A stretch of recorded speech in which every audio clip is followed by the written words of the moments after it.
The night attendance was taken college girl horror story. Orientation night. The campus felt friendly in daylight. Brick paths, laughing seniors, free pizza.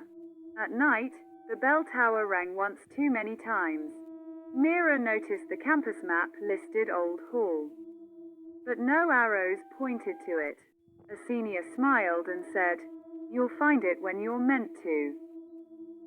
The dorm room at 2:17 a.m., Mira's roommate sat upright, whispering roll numbers. Not names, numbers. When Mira asked who she was talking to, the girl replied, "Attendance." The desk lamp flickered, revealing muddy footprints leading into the wall. The library basement searching for Old Hall, Mira followed a stairwell behind the stacks. The air smelled wet. Rows of desks filled the basement, occupied by students staring forward, unmoving. Their student IDs read alumni. A bell rang. No one blinked. Old Hall. Mira finally found it, inside the library.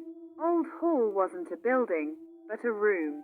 On the board, orientation, final list. Her name appeared at the bottom, chalk still dripping. Morning campus buzzed again. Posters advertised orientation week. One listed today's event. Attendance completion. Beneath it, in small print, mandatory. Once enrolled, always present.